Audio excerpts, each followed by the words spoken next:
This right here is the Sony PlayStation Vita. Time to review it.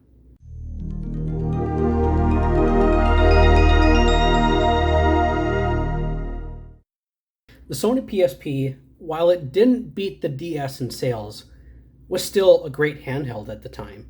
However, by the early 2010s, it was really starting to show its age, and people were ready for an upgrade. Smartphones and tablets were really starting to take off back in the early 2010s, which presented a challenge for dedicated handheld gaming systems. The Nintendo 3DS would launch in 2011, and later that same year, Sony unveiled the successor to the PSP, the PlayStation Vita. Launching in early 2012, the PS Vita is, well, obviously a successor to the PSP, with much more capable hardware, dual analog sticks, a capacitive touchscreen, expanded remote play features for the PS3 and PS4, better Wi-Fi and optional 3G mobile networking, front and rear integrated cameras, built-in gyroscope, backwards compatibility with PSP software, and even a freaking touchpad on the back of the console itself. The PS Vita was looking to be a very worthy successor of the PSP. And yet, for some reason, the PS Vita failed to recapture the success of the PSP. So, what happened? Well, unfortunately, it was due to a variety of factors. The PS Vita did not come cheap. It was pretty expensive at the time. And the fact that they switched to cartridges instead of the UMD format meant games were more expensive. And for expanded storage, they switched from the memory stick format to a proprietary one, which made memory cards on the PS Vita expensive as well. Smartphones and tablets were really popular at the time, so it just made the PS Vita a lot more difficult to sell. Things were made even more difficult for the PS Vita as there just wasn't very many enticing exclusives to sell the system.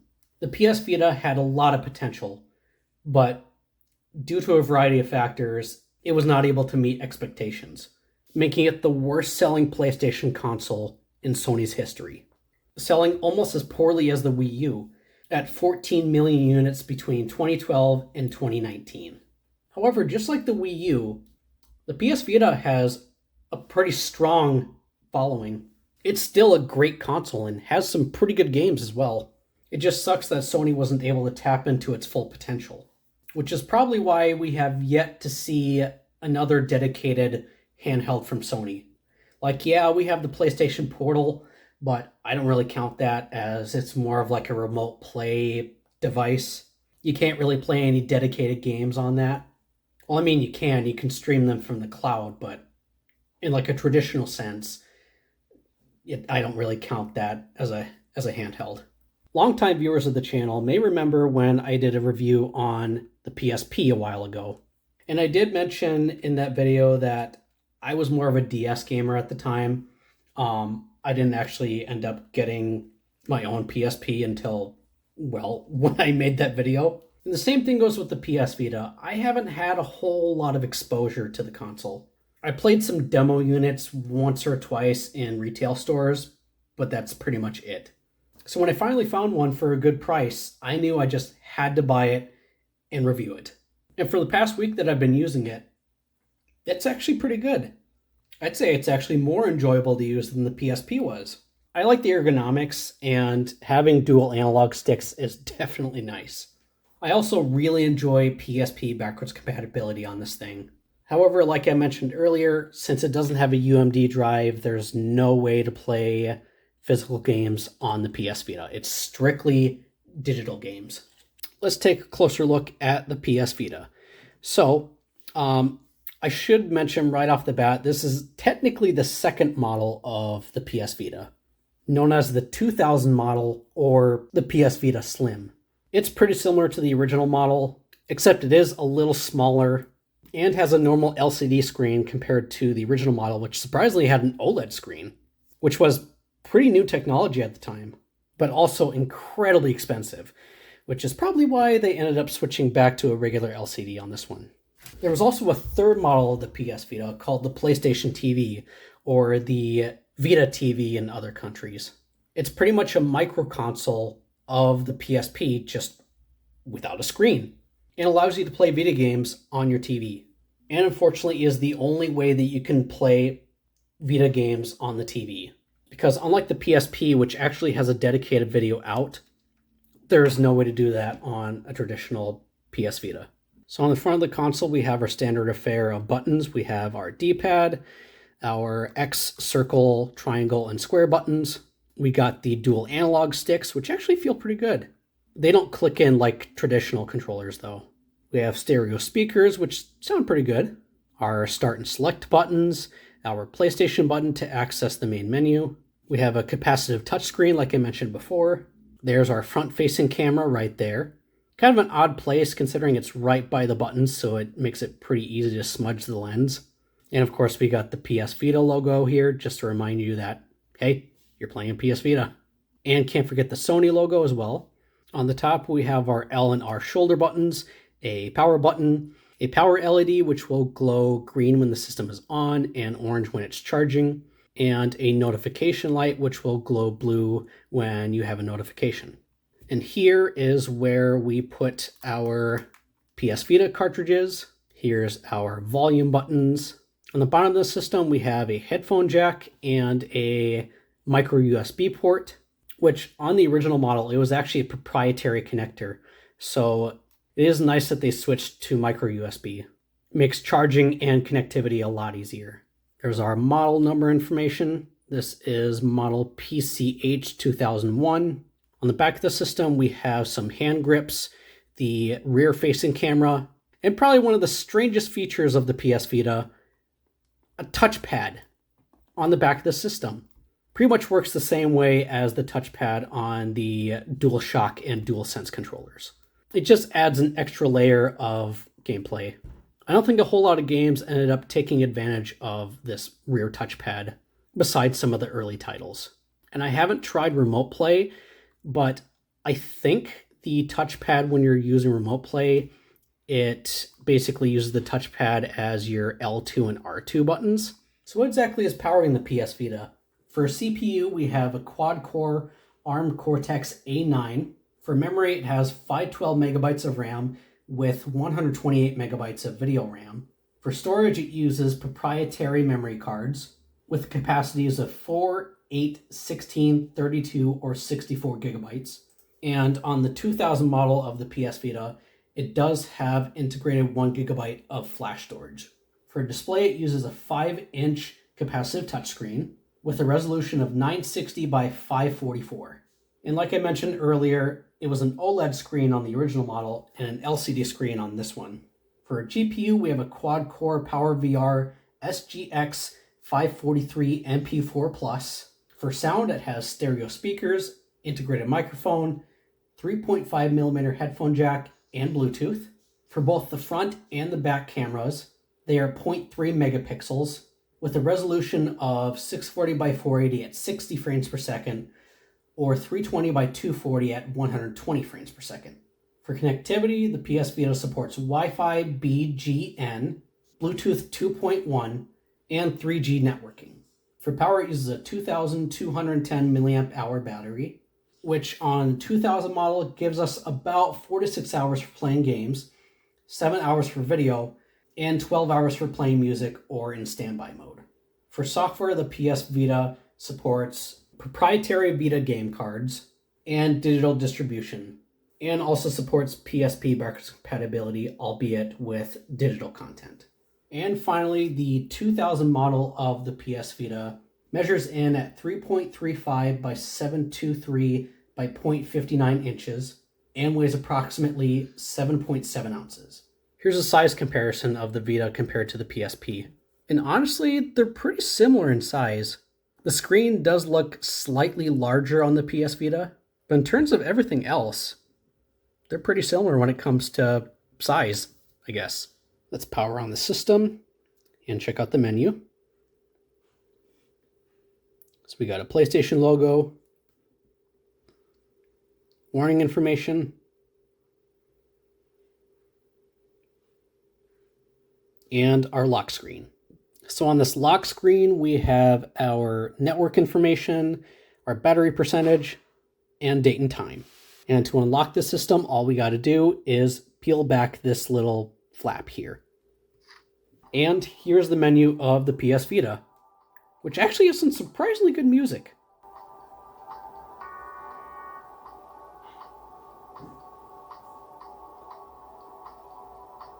It's very mellow.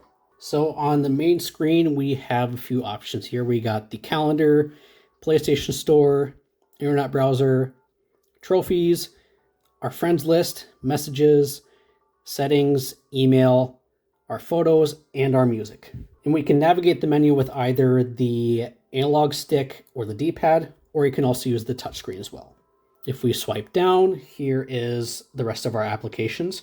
We have parental controls, content manager, something called Near, which I think is kind of like the download play on DS and 3DS. I'm not entirely sure. Videos, welcome park, PS4 link to connect to the PS4 and use it for remote play. We can also do the same thing with the PS3 and a party chat application.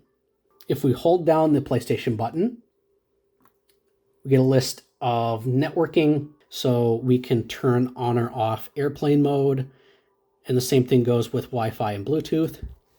We can adjust our brightness as well as adjust the volume if we're playing back music. We can either enable or disable the microphone, and we can turn on or off the feature to prioritize chat audio for party. One cool thing about the PS Vita is that it supports multitasking. So how about we open up the settings app, and then we go back to the main menu by pressing the PlayStation button.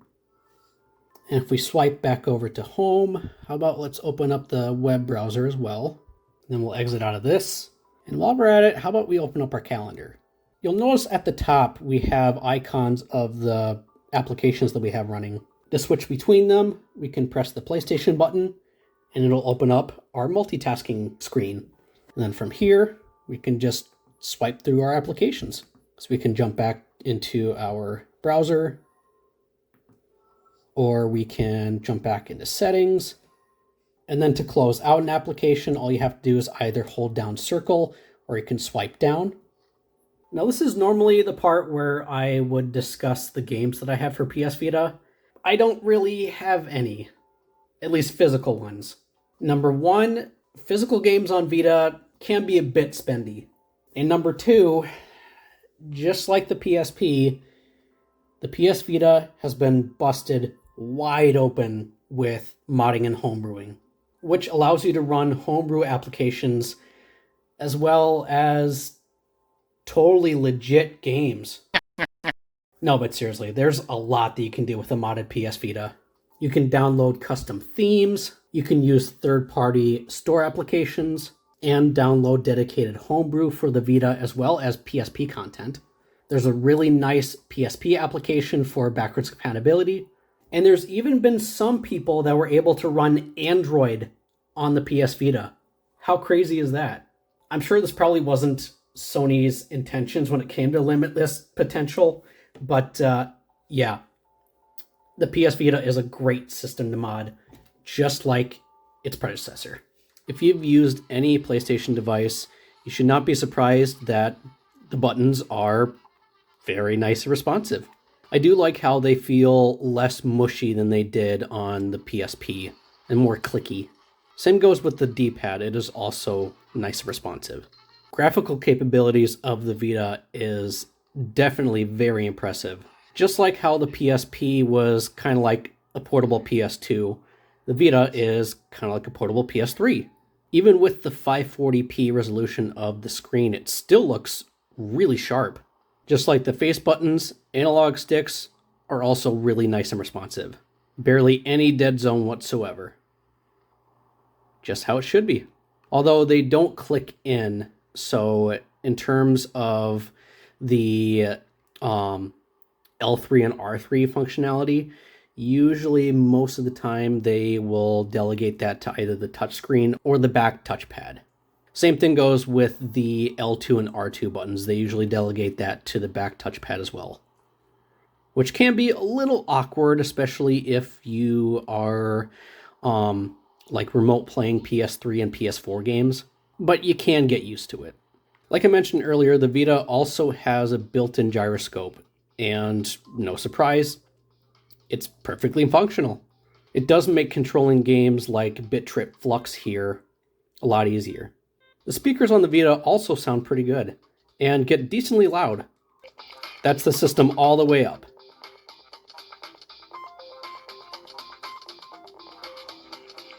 And sound quality is pretty clear as well. I mentioned early on that the PS Vita is backwards compatible with PSP and even PS1 titles. And at least with the games that I've tested so far, I haven't noticed any issues whatsoever. Pretty much plays exactly as if it was on a PSP. Now, I don't know if it's running at the original resolution of these games or if it's like upscaling them, but they do look pretty good on the Vita. And so, that was the PlayStation Vita.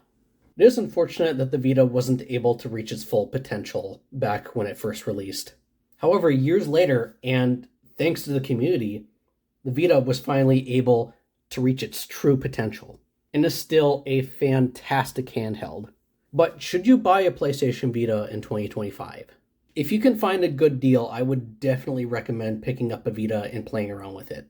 There is quite a lot that you can do with it, especially with homebrew and modding.